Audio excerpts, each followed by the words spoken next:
taken as a slave by the Roman Republic. I led a rebellion that spread across Rome like wildfire. This is where I thought my story ended. I was wrong.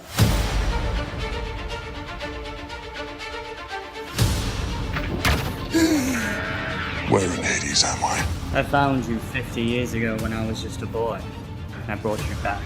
Now rest up. Tomorrow, you will fight. Welcome to round 11 of the Extreme Champion Tournament on Fox Sports.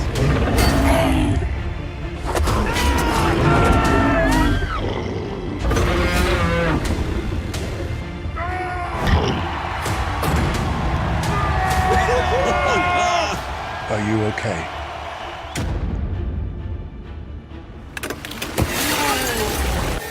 There's been an escape! Hey, you big ugly psycho!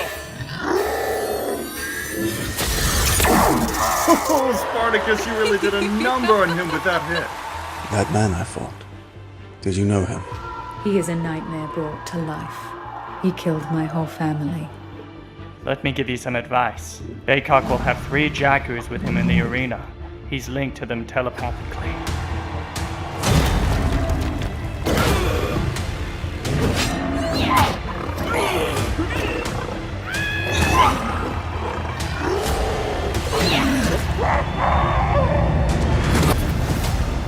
Ladies and gentlemen, we are in a state of emergency at KT Arena.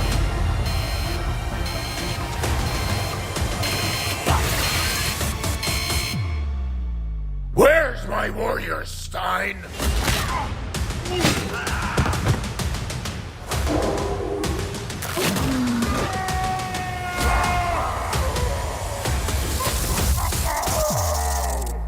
We should leave now.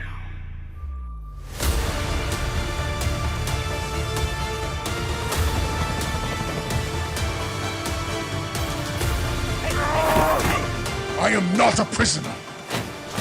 We are at war, Spartacus, and we need your help. You've cloned him before, now bring him back.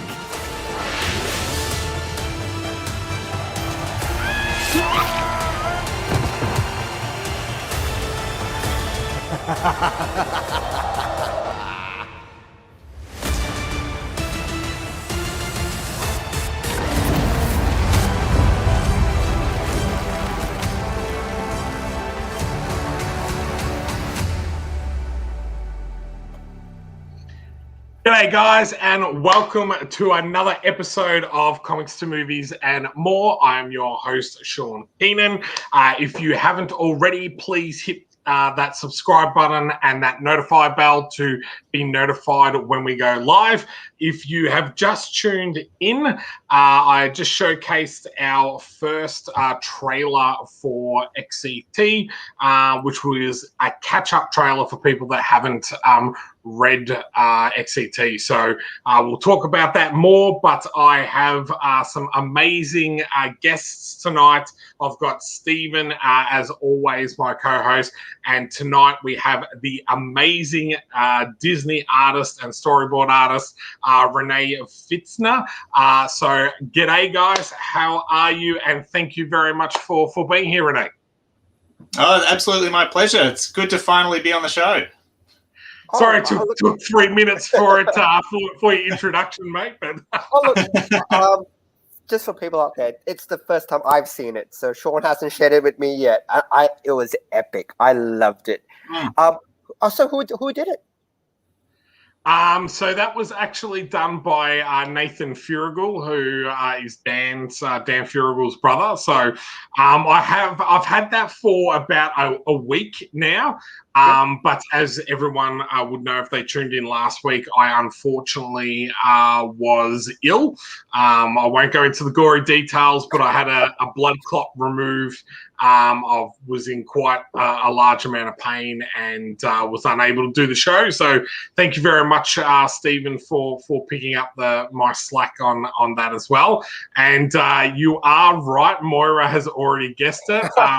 That's Dan did do the voice for that, so which was quite a surprise to me when I got it. So there's a couple of other teaser trailers that we've got. I might show them later in the show. But tonight is not just about me. It is about you, Rene. You've decided to talk about Pacific Rim, which I am super happy about because it is one of my favorite films. So what made you to decide to talk about Pacific Rim? Oh yeah, absolutely. Yeah, one of my favorites as well. I got the Blu-ray way back when it first came out, and I don't know how many times I've watched it. And just this week, actually, I watched it with my son. So he's finally got to watch it all the way through, because I tried playing it for him when he was about 8 or 9 years old, and he didn't cope with the opening scene. So it was good to finally, he's 13 now, so he's fine. So we finally watched the whole thing through, and it's just as good as when I first watched it. It's amazing.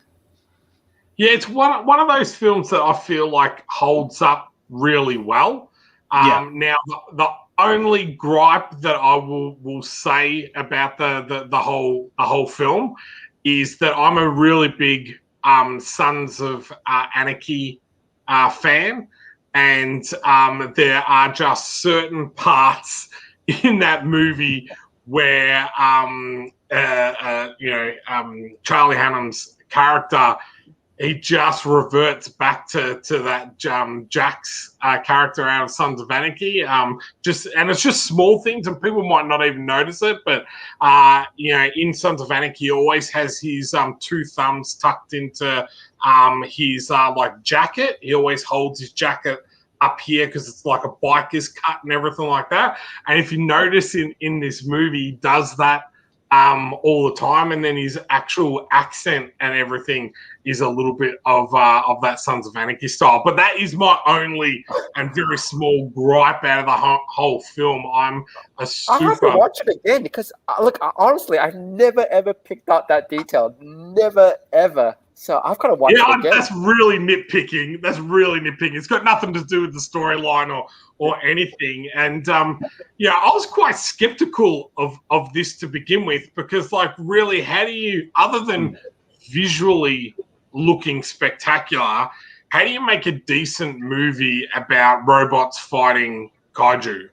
I think that's what they did really well in this film, and that's that human element of it, and that sacrifice and that type of thing. It wasn't just about the robots and kaiju type of thing.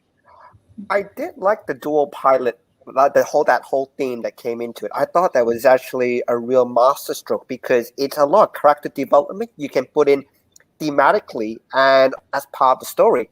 Oh, wait, you need 2 people to be in sync. Guess what? You gotta like each other. Actually, wait, you don't have to like each other. You have to understand each other. And even thematically, that actually opens the characters up a lot more, because it's no longer this, let's just beat up giant monsters, which is always fun.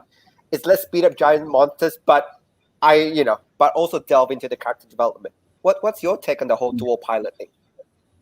Oh yeah, absolutely. Yeah, that's pretty much the key to it, isn't it? Like getting inside each other's heads and introducing that whole sci-fi element of being in each other's brains. It's not something you normally associate with. Yeah, like you say, giant aliens beating up giant robots. Giant robots beating up giant monsters.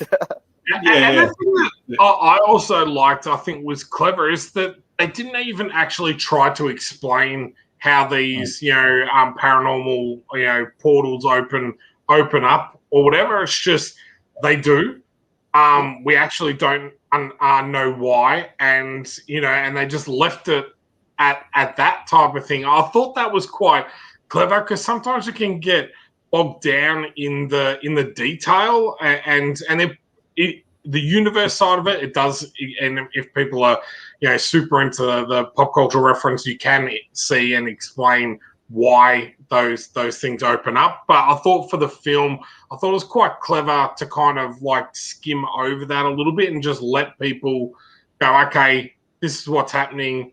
We don't know why. You don't really need to know why. It's just, they're coming out of these portals type of thing. What did you think of that, considering you have worked on, you know, what, 10 different Disney films. You've been in the industry.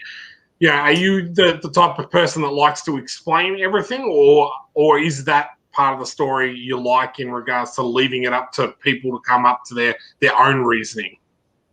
Yeah, I mean, I think definitely the storytelling was right on, and that's all the way through, like from the acting to the cinematography to sets and script writing and everything. It all worked together fantastically. I thought it struck a really good balance between explaining things and leaving other things, like you say, the portal, for instance, like the mechanics of that, just unsaid. Like not everything needed to be explained. And I just love the back and forth between the two scientists. Like I thought they were a great comedy duo.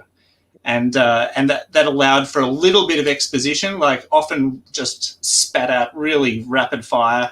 And you know, you didn't have to dwell on it and think, you know, they're aliens and we've really messed up the planet and let's just think about all the terrible things we've done. Like that was over in a second and they'd moved on. And yeah, I really like that. Yeah. Oh, look, I'll just mention, and I think it's actually really apt because I just finished, as both Sean and Rene knows, I just finished my last Kickstarter, Wordsmith. And just in terms of storytelling, and I think both of you have read it, so I can talk about at least thematically. In issue 1 and issue 2, I never explained how the words work. They just worked. You know what I mean? The effect just happens. And I think from, say, a indie point of view is, honestly, I really don't know if I'm going to get a second book out or a third book out or whatever it is. So in the first book, it's really about nailing the stories and nailing the characters. A little bit of world building, but it's not that deep dive into how everything works. And I was really lucky that I actually can come to the third book because I think, Sean, you just read Sean's one of my beta readers. He's just read the beta of Wordsmith 3. And it's taken more than probably 100-something pages. It's taken more than 2 volumes, taken more than 3 years. And I've just finally, in this particular volume, explained how the main element of the story works. And I think when you're writing stories, a lot of the time is, you know what, you go, if you've invested this far in, I'm going to give you the investment you want. But if I'm just starting out, I'd rather give you a good story, good characters, something that you can really get into, and leave out some of the little bit small elements. Tolkien, however, took the opposite approach. Tolkien was like, no, you're getting everything. I'm going to give you the languages. I'm going to give you what happened 1,000 years ago. Languages. Forget about getting to the story. I always have this joke because my wife always wanted to read Lord of the Rings. She's watched the movies with me, and I'm going, if you do read it, you just got to remember the first 100 and something pages of Lord of the Rings, they haven't left the Shire yet. They're still talking about some of the elements they're still talking about is Bilbo going, who should I give my cow to? I don't know who my cow goes. And I'm serious. If you go back and read it, 100 pages, they're still in the damn Shire. And that's a very, very different storytelling thing. And don't get me wrong, Tolkien is a much better storyteller than I'll ever be. But it's a different style. So I think that's why Pacific Rim is really interesting. And it's why I like the first movie, merely because you didn't need to know who the portals were. You didn't need to know who was controlling it from the other end. You just needed to know that something was happening, and that was the catalyst for humans to build giant robots to beat giant aliens. And I thought that was, you know what? That's enough. And that's enough to tell the story. So, sorry. Yeah, tangent. Backstage, I was just saying to Rene prior to jumping on this, I wanted to watch the first episode. There's an anime on Netflix called Pacific Rim Black. There is? Black something. I'm writing that down. That's on my list. Yeah, so I just watched the first episode. It starts off with a bang, which I'm like, that's kind of cool, and then gets into the character development afterwards. But yeah, I was saying to Rene, it's actually based in Australia. So, and their attention to detail is that even our telephone poles and the high tension wires are what it looks like here in Australia, which is very different to any other country around the world and everything. So, as I said, I've only watched the first episode, but it looks kind of cool. I'll definitely give it a go. I'm not a huge manga style or that type of anime. It's not something that I overly love, but I feel like it works for this universe because of like the lines of the actual Jaegers and the Kaiju and everything like that. So if you like Pacific Rim, check that out. But I am going to ask you, Rene, I know you loved the first one. What did you think of the second one? Oh boy, I'm ashamed to say I only really sketchily remember the outline of the plot for the second one, and I only watched it once, and maybe that just gives you an idea of how it really impacted me because I think I remember, there was a junkyard and people building mini Jaegers, and then the scientists were messing around with stuff they shouldn't. And they come back somehow. So, yeah, I just remember thinking, I want to watch this. I want to see the lore and a bit more of the backstory of this universe. And I was a little bit curious about who these monsters are. What their motive. Obviously I know their motivation, but how they a bit more about the aliens. But I think in the end, big fights. Lots of robots, and it was okay. Yeah, it was a bit of fun. Yeah, I feel it was like one of those good, like if you don't really want to think about a story and you just want an action movie. Like I always say that I'm a big fan of the Fast and the Furious, and people are like, really? Like, why? I tell you why, because I know exactly what I'm going to get from it. Over the top action with really corny, funny lines, and I can put it on, escape from the world for an hour and a half, and that's good. And that's what I felt like I got from the second Pacific Rim, and I was a little bit disappointed because, again, everyone on here would know that I'm a big Spartacus fan. It's written by or directed by Stephen DeKnight, who I think is amazing. He did the first series of Daredevil as well. And I just, I felt like his hands were probably tied a lot with what he could and do. And I felt like it kind of showed in the film. We've talked about this before when, you see a director's cut versus the studio's cut. Like sometimes it can make films completely different. Now you've worked in the industry before. How do you go when you design something and what you design, they're like, yep, that we're going to do that, and then when you see the real thing, it's like that's nothing like what you do. How do you kind of deal with that? Yeah, well, to be honest, I'm a fair way down the food chain, or I was when I was at Disney, so I wasn't making many decisions, but occasionally I'd do a scene and I thought I'd done a really good job, and I'd hand it in, and then a couple of months later we'd be watching the reels, and then I'd be like, that's not my animation. The directors sent it back for someone else to do, and I'm like, oh no, that's a kick in the guts. But I've worked on a lot of Disney sequels because Disney in Sydney from the 90s through to the 2000s was pretty much a sequel factory. That was the kind of the strategy, kind of release the main film and then distribute the sequels, just on video and DVD.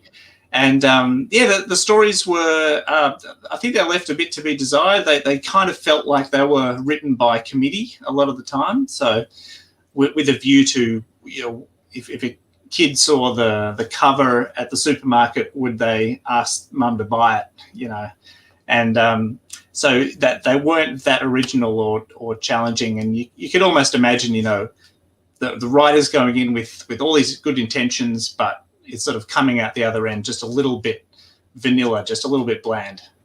Yeah. And I think the biggest thing about Uprising, which again, I think they missed in the sequel, was the first thing they did was they got rid of the dual pilot, and that was one of the coolest thematic parts of the first movie. And the second movie, they go, you know what? We don't need it. There you go. You can run yours in your own little mech. It's all good. And as you mentioned, that was such a strong point in the film, is that having to have that connection, and then sometimes, you know, having to even if you don't have that connection, have that understanding with that person that you're able to work together for the betterment of everyone around you, type of thing. So, and then for that just to be going, you know what? You don't need it. It's gone. Look, again, I don't know. Like, we can see with Zack Snyder, and using that example because that's actually going to get released very, very soon. The Snyder cut versus what the studios wanted, it looks totally different. Like a lot of the plot elements from the Snyder cuts coming out from the new Justice League movie, he wanted it to be 7 movies. He wanted it to be each, because he wanted it to in Justice League there are 7, you know, the big 7, Superman, Batman, and all the rest of it. He actually planned Justice League for 7 movies, and he's actually released storyboards that basically link all 7 up. So you're just thinking, man, it's going to be very, very different, this movie, to what was put up in the cinemas, and you can kind of see how much the studios and stuff change it. I've mentioned this a million times, but the first Wonder Woman movie I loved, except for the ending. And I thought the ending was done really, really badly. And they just interviewed the director, Patty Jenkins, recently. And she was saying, I hated the ending. I didn't want that ending. Here's the ending I wanted. And again, I can spoil the movie now. It's been so long. In the original Wonder Woman, there was a big fight scene between Ares and Wonder Woman, and you know, it's like lightning was thrown and they kicked each other's butt. Great, and she defeated Ares, and then suddenly the war stopped because they defeated Ares. What Patty Jenkins actually wanted was that humans were bad. You know, we wanted war, and Ares was actually just manipulating us, pushing us, you know, to the brink, so that even if Wonder Woman defeated the god of war, we're still horrible people. We still want to fight. And although it took an element away from it, she never stopped the war. And that's the ending that Patty Jenkins wanted. And I was thinking that's actually thematically a lot better, because the whole time Wonder Woman's looking for the silver bullet. I stop this, the World War ends. And then when she realizes that isn't, she then finally understands why, you know, her island was blocked away, because man was inherently evil, inherently bad, although there are people like Steve, the people that do want to help. But it's a lot more complex, instead of just a big fight and then it's over. So anyway, Wonder Woman's my go-to whenever I hear about... I agree with that as well, because it then loses that Themyscira feel as well, for the reason why they keep themselves away from men. It kind of loses that you know, going, okay, man is bad, man is evil, you know. That's why we're here, and like you have to learn it the hard way. You have to go through a world war, and you have to lose the man that you love to realize that the man is bad, rather than kind of, you know, going, oh, you know, it was all Ares' fault, and I'm gonna stay around and protect them, type of thing. Like, you know. Yeah, I don't know. What do you reckon, Rene? I'm sorry. You've seen Wonder Woman. I'm sorry. I don't think I finished watching Wonder Woman. I'm sorry. Oh, really? I'm sorry to say. Oh gosh, we just spoiled it for you. Oh, damn it! Oh no! Don't worry about it. No, that's fine.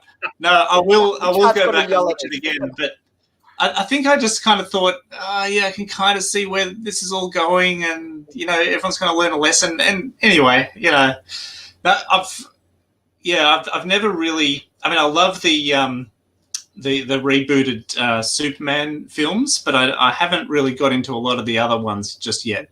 But that's in my backlog. You are not missing anything at all. If you wait until next century. Yeah.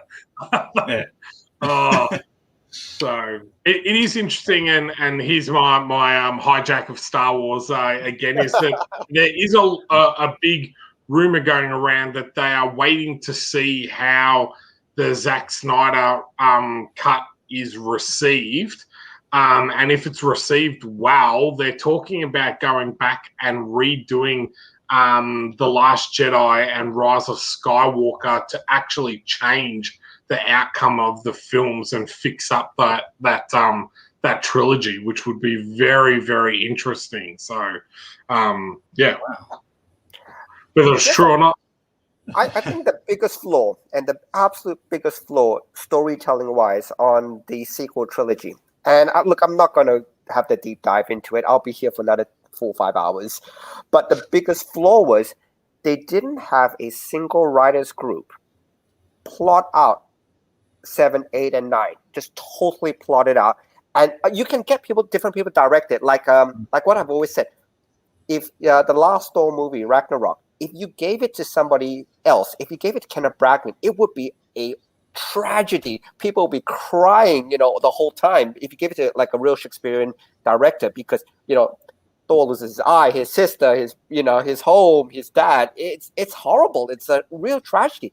And if you played those elements up, you'd be crying basically in the last Thor movie from beginning to end. It's just the director has a really different approach, and it was really good. I really enjoyed the last Thor movie. But to not have where it's going to end up from 7 to 9, like the whole Palpatine, everybody knew was thrown in the last minute, to have all those things just cobbled together, especially as you knew you wanted to make the trilogy. You knew it was going to be the sequel trilogy. You've just paid $4 billion for the franchise. Have somebody write it from beginning to end. And the thing is, have different directors take a spin on it. Absolutely. Nobody's going to creatively change anything. But have it so that and the thing is, you can tell they had no idea what was going to happen at the end of number 9 from 7. You can tell. It wasn't written that way. But to not do that for your billion-dollar franchise, it's almost criminal in terms of storytelling-wise. It's such a waste. Now, if you actually had all this plotted out, 7 to 9 properly, and gave it to different directors to basically put their spin on it and work through it, you might have different takes on it. But at least at the end, this person's going to end up here. This person's going to end up here. The big bad, which you hinted at in 7, Snoke, was going to end up here, rather than swapping big bads in between and all the rest of it. Yeah. But I think that's the biggest flaw. Yeah. Yeah, it's also bad, when you hear some of the actors talk about their experiences now, and they said, in episode 1, they said this was going to happen to me, and then someone else has come on and they've totally changed my character, and then in the third one, they've totally changed me again. And I'm like, that must be quite difficult for the actors as well, because they get a lot of flack for the films. Daisy Ridley has just said, I would never work on another Star Wars project ever again. She had that bad of an experience of it. So, it comes from top to bottom, I think, sometimes as well, with these type of things. And, there's the Gina Carano thing that you can get into now as well, and, all that type of stuff. But we're totally getting sidetracked now. So did you want to say one last thing or anything about Pacific Rim? I loved it. Yeah. I just think visually it's spectacular. It's the just the lighting and the atmosphere is just incredible. A lot of the scenes it's raining, and so you've got this real kind of sense of foreboding and scale. So when the monsters and the robots move, you sort of see these tiny little water droplets, and you realize how massive this thing is. And it's just every little part of it, I was just soaking it up. It was, beautiful. I think it was Del Toro directed it, if I remember. Yeah, that's right. Yeah. Look, I love his work. The thing is, and that's the thing, a good director there you go. Hey, thank you so much. A good director can take a script and really, he didn't write it, but he it's him. You could see it was his fingerprints all over it. He is one director that I don't think I've watched a film that he is directed that I have not liked. Yeah, I was a big fan of his two Hellboys. I'm a massive fan of Pan's Labyrinth. That's one of my favorite movies. I'm actually not a person that really likes to watch subtitled films, but that film just sucked me in the whole time.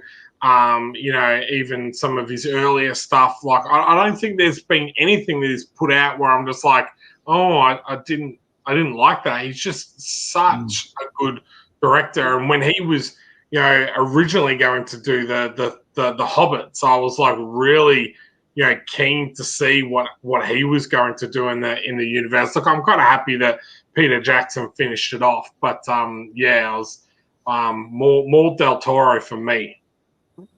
Oh, definitely. Look, we're at the half-hour mark, and we do want to give you enough time to talk about your campaign. So let's jump to the video. I've seen it, but I'm excited to see it again. That's the one thing that we didn't say beforehand, Rene, is that we do play the Kickstarter video. So we hope it's not too embarrassing or anything. What I'll do, I'll also chuck the link into the comments. As you can see before we play the video, we are literally only $29 away from Rene hitting his target. So if you do like it after you've seen the video, please back. We'll put the link in the comments, and we will play the video now. Oh, hi there, thanks for pressing play. I just want to take a moment to tell you about my new comic book.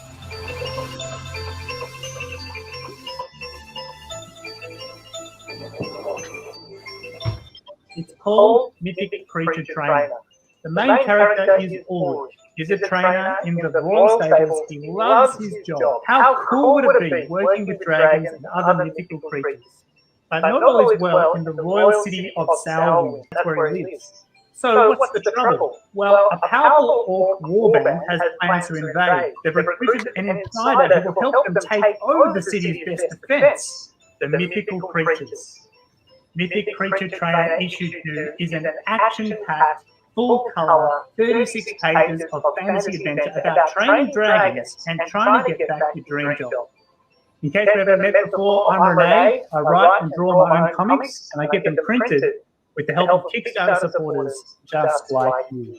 Just a bit about my background. I was a character animator at Disney and a professional storyboard artist, and I love making comics. This is the 4th comic book I brought to Kickstarter. If you like How to Train Your Dragon, Fantastic Beasts, or Adventure Time, you're going to love Mythic Creature Trainer. Thanks for watching this video. I'm so excited about making Issue 2 a real-life comic and getting it out to you. So take a look at the rewards and lock in your pledge right now.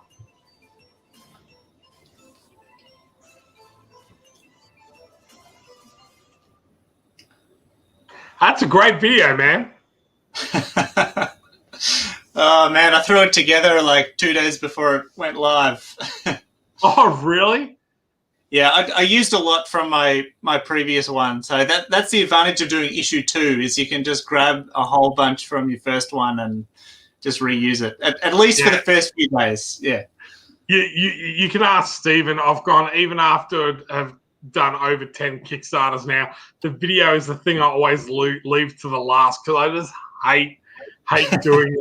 And it's funny because, like, the reason why we started doing this show was to actually be a little bit more out there. People can see our faces and interact with us a little bit more. But it is quite daunting sitting in front of a camera and then sometimes watching it back. And that's why I apologise for not letting you know beforehand that we're going to do that. That's fine. You've actually done your video early, though. Sorry. You've actually done your video early for XCT. I'm impressed. Usually, you said you leave it for last. Because I didn't do it. That's the whole thing. Outsource. There was a good rundown on the actual story there, which is great in such a short video. But tell us a little bit more about the story and who would like it and kind of what they can get for their dollar. Yeah, sure. Well, like the video says, it's about this Ulrich character. He's the one with the dreadlocks, and I chose the name Ulrich because that was the name I actually wanted to give my firstborn son. So I really love these kind of Northern European kind of Germanic names, and Siegfried was another one that I liked. I ended up going with Tobias for him. So yes. Yeah, I thought that was pretty good. But I sort of thought I had this idea like years ago in my head of a guy who trains dragons and other creatures, and he makes a big mistake. So that I wanted that to happen early in the story. Like he really stuffs up, and he's kind of cast out. He's pushed away. He in the end, I wrote it into the script. He loses his job, and so he goes. He kind of has to then fix his mistake. That's basically what I wanted to do. And he goes on this long quest to get all of the parts together that would restore the mistake he's made. And so I remember like writing all of this down and getting it into a notebook, and I took it to my mate who's just like this massive comics fan. He's got this huge comics collection, and he writes a bit of fiction himself. And I said to him, what do you think of this story? And he said, I just think there needs to be more in terms of the stakes. It's this guy's own personal adventure and his own story, and I think there just needs to be something more epic to it. And like something supernatural or some kind of other outside force. And so I got these ideas of these orcs. So because orcs are bad guys, right?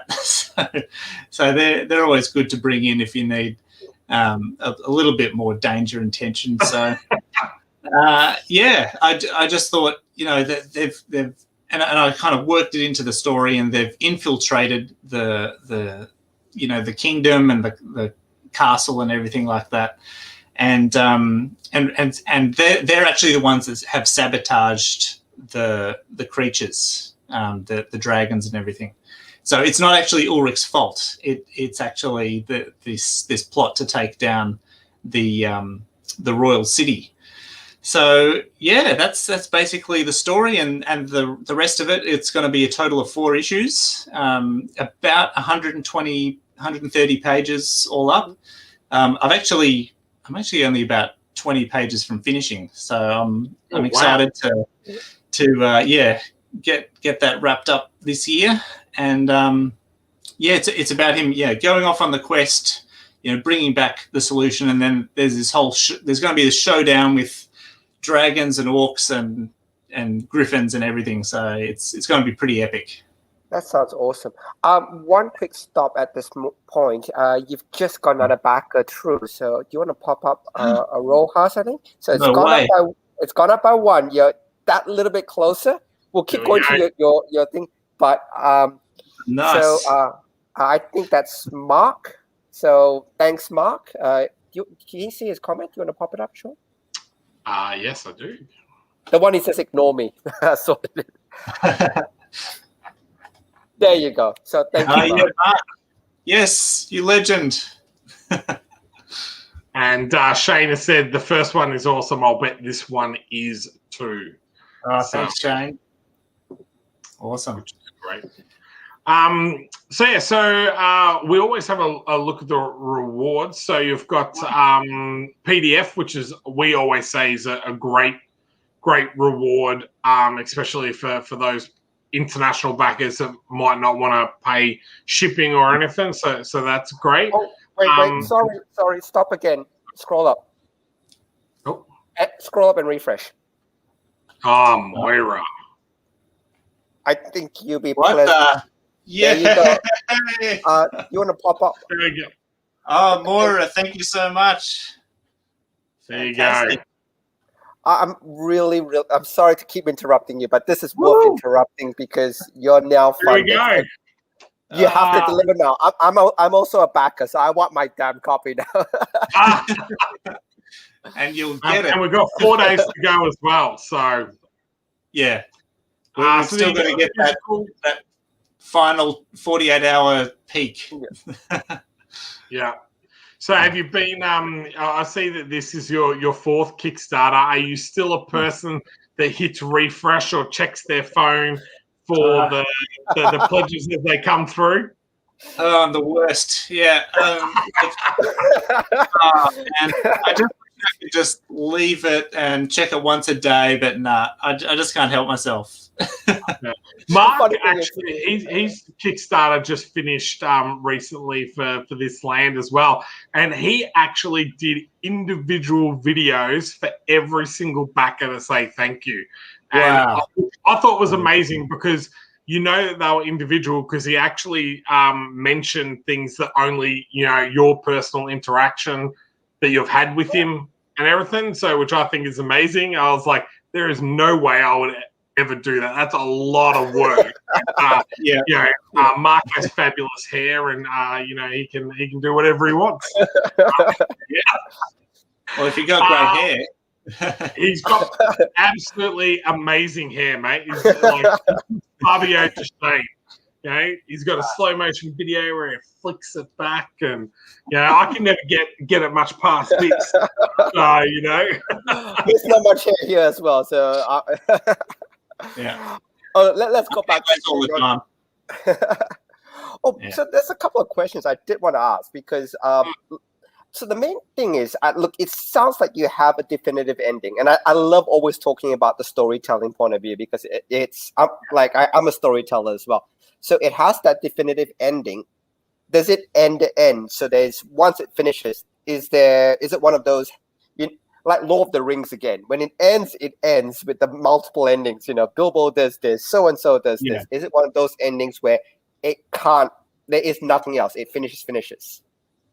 I do want to wrap up a few people's stories, and I have put the script across my editor's desk, and she's had a look at it, and she's actually recommended that I do go back and maybe say, oh, what happened? She said, what happened to this character and what happens to this character? And I kind of thought, oh yeah, I don't really explain kind of what happens to them. I kind of left them and then that was it.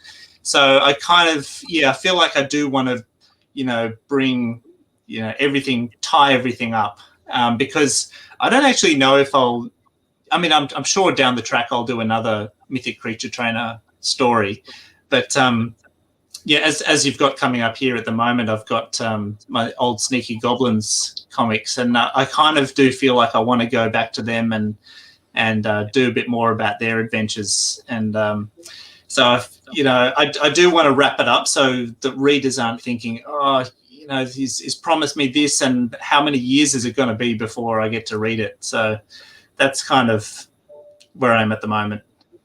And all the artwork is so true. That's so true with indie titles as well. Is a lot of the time, like people always say, "Oh, well, have you ever really done anything until you completed something?" And we all have, when we're starting out, we all have a grand idea of, this massive story arc and all that type of stuff. And I'm totally naive as well with XCT of, I had a 50-issue end of how I wanted the story to end, which is just ridiculous. But I'll get there.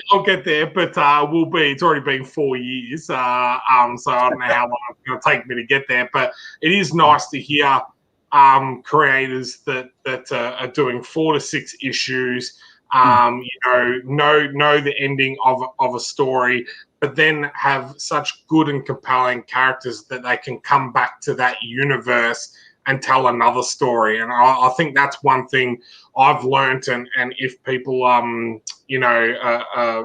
to create themselves, advice I would give is to tell a singular story create your universe, but tell a singular story, and then keep going back into that universe rather than trying to tell a Marvel style or DC style type of story. Is that something that you agree with, Rene, or are you a really big? Oh, totally. I mean, in the ideal world, you'd have your 100 issues all plotted out, and you'd have these grand plans. But unless you've got a budget to hire an artist, or possibly multiple artists, because you're going to want a penciler and an inker and a colorist, you're just not going to be able to get there. So for me, I'm someone who writes my own stories and does the artwork, completely down to the lettering and everything. So I've got to be realistic about how much I can put out. And I think 3 years in the production of a story is a reasonable amount of time. I think, so my last graphic novel was 150 pages. So that took 3 years to put out. Yeah. So, I definitely recommend having a definite end in mind. 100 to 150 pages, and just get it done and move on to the next one. I was super impressed to know that you actually do it all yourself. How do you actually cope with that? Because I'm very lucky. Stephen does a lot of the writing for a lot of my series and everything like that, and it's much easier to go back and fix this, go back and fix this. How do you go when you are actually doing everything, like even down to the letters and everything like that? Yeah, I sometimes I don't like it so much, because I sometimes second guess myself. Like if Stephen's getting directions from you, he's like, yes, sir, I'll do that. I wish he said yes, sir, mate. Well, it's probably good as well, because you guys get to bounce things off each other. I've kind of got it all in here, and I'm writing it out, and I'm scripting it in my Word document and printing it out and writing notes all over it. And even when I'm in the stage where I'm putting the page together, and I've even drawn it and I've inked it, and then I think I'm going to change this dialogue, or this is a bit unclear, I'm going to change that. So it's always like it's a little bit up in the air, which I don't like. I love getting things nailed down and finished and out of the way, but this is really challenging me. And I think for my next story, I'm really going to want to work at getting the script really nailed down, because I just don't like that ambiguity. I think it'd be better if I just got it fixed, got it right, and then just have all the art and everything as a separate phase. I have to say one of the things that I've absolutely loved and learned over the time is those joint ventures where you can actually partner up with someone that's got the same passion and drive as you. Really pushes that creative process much quicker than just either hiring out to a person or whatever. Having someone on board that's just invested as much as you has really really helped my creative and getting more stuff out there. So so with this and having worked in animation and all that type of stuff, is there any goals or that to have this up as like the next Bluey or something like on Australian TV?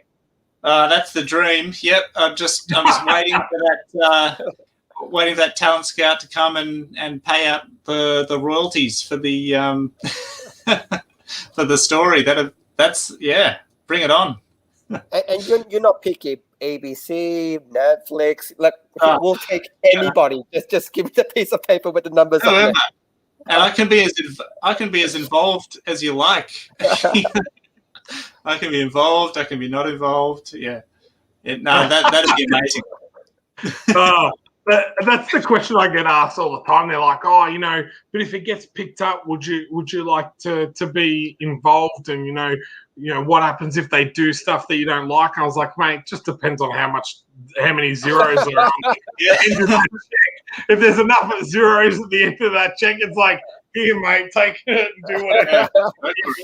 So, one thing I would like to do is if they wanted to get me on as a voice actor, I think I'd really like to do that.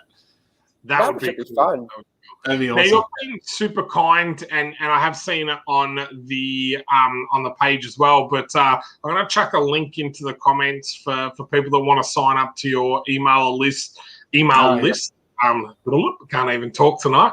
And you get the first issue as for free as part of that. Is that correct? Yep, that's right. Yep. You get the first issue of Mythic Creature and also Sneaky Goblins. So. Oh, really? Okay, 2. There we go, guys. So I've just chucked that in the chat. So if you guys are on the fence on whether you want to back the project or not, jump on, sign up to the email list, and you get 2 free comics. So thank you very much for making that offer available to everyone that's watching. So we really appreciate that. So you've worked for Disney and some really big companies.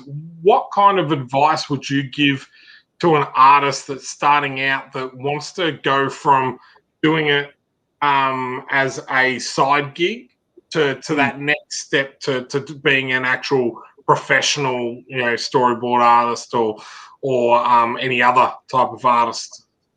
Yeah, I think the thing to do is really hone down and double down on your craft, and really learn all that you can. And there's so much available online at the moment. I'm just blown away by how many online courses there are in all of these areas, like animation and storyboard and even life drawing, and there's amazing YouTube channels as well. So get all of that information and practice all that you can. And when you've reached a certain level where you've got that recognition of, people are telling you're ready, then it's time to focus down and to think about, what part of the production process do I really want to get involved with, and whether that's storyboarding or character design or environment design, if it's in TV, movies, games,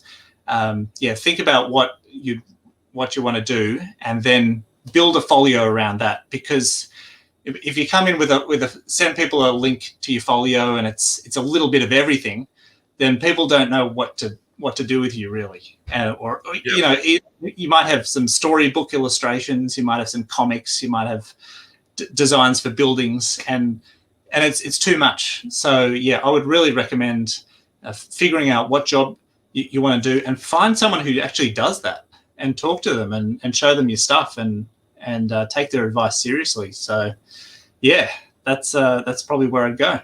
Wow, man, that is some really good advice. I've always said mentors are really good.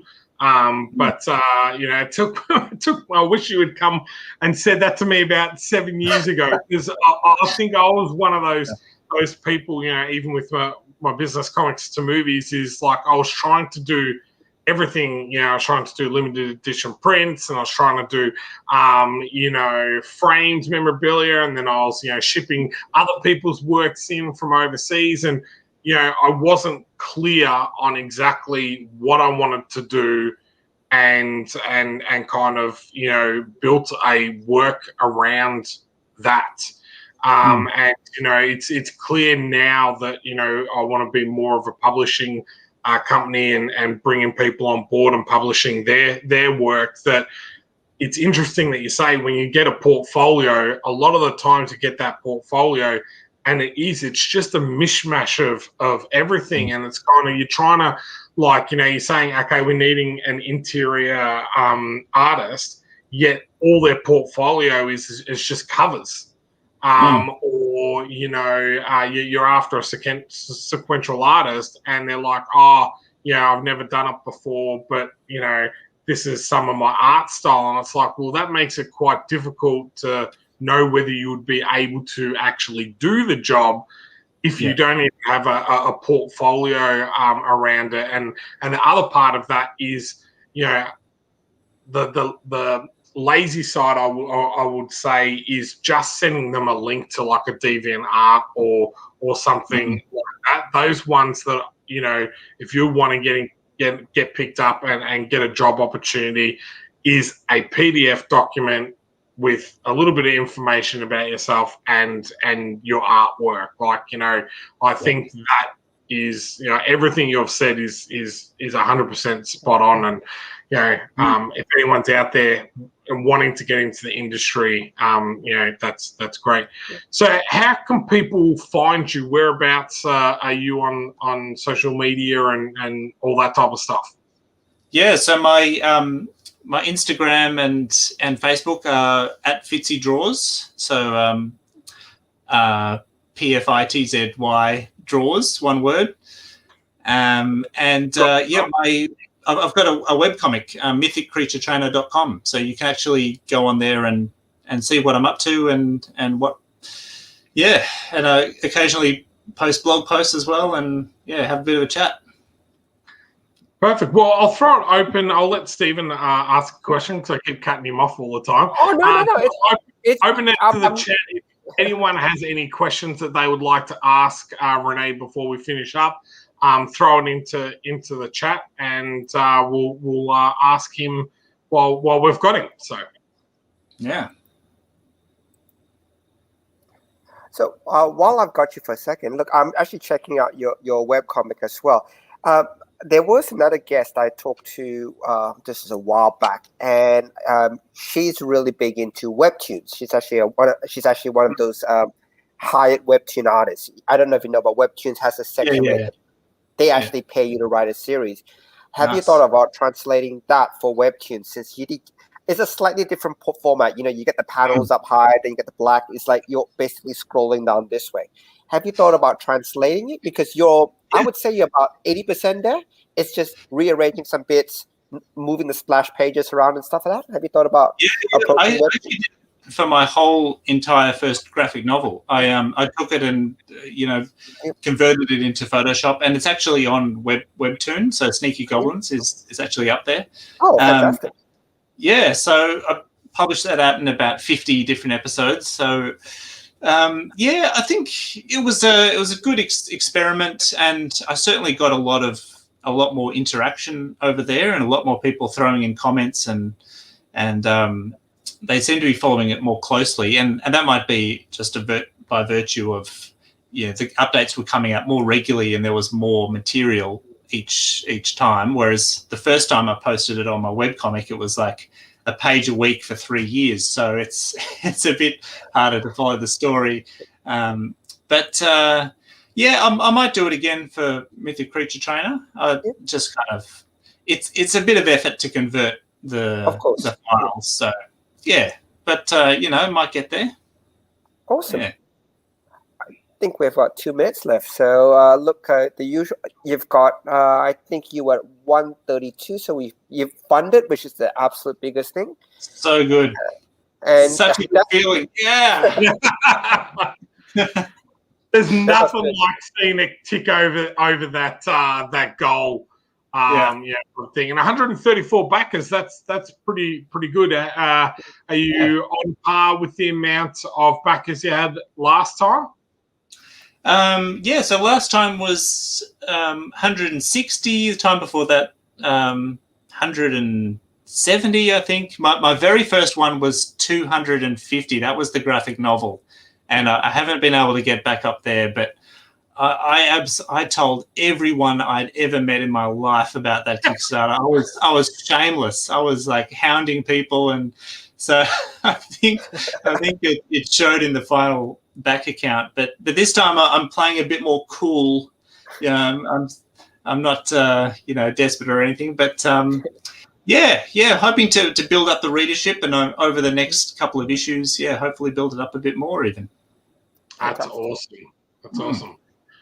Well, we've got no other comments or questions there, so I will say thank you very much for your time tonight, as always, Stephen, thank you very much as well. I'll let you guys say what you would like to finishing up, and then I will give you guys another sneak peek at another trailer. So, Ooh, look, thank you so much, Rene. Look, this is the first time I've actually talked to you in person, and I know we've chatted, by messenger quite a bit, and it's actually really, really good to meet you in real life. So, look, I'm really glad you decided to come on. Yeah, no, I've been meaning for ages to get on your show, and this seemed as good as an opportunity as any. So thank you for having me. It's been awesome. Well, that's you, really mate.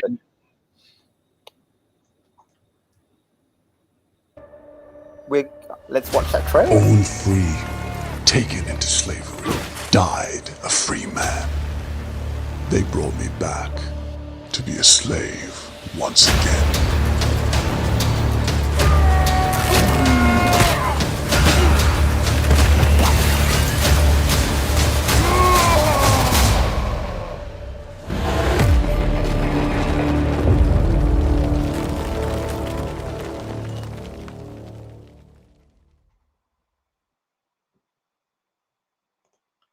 Good night, guys. Have an awesome night, and we will see you all again next week. See you later.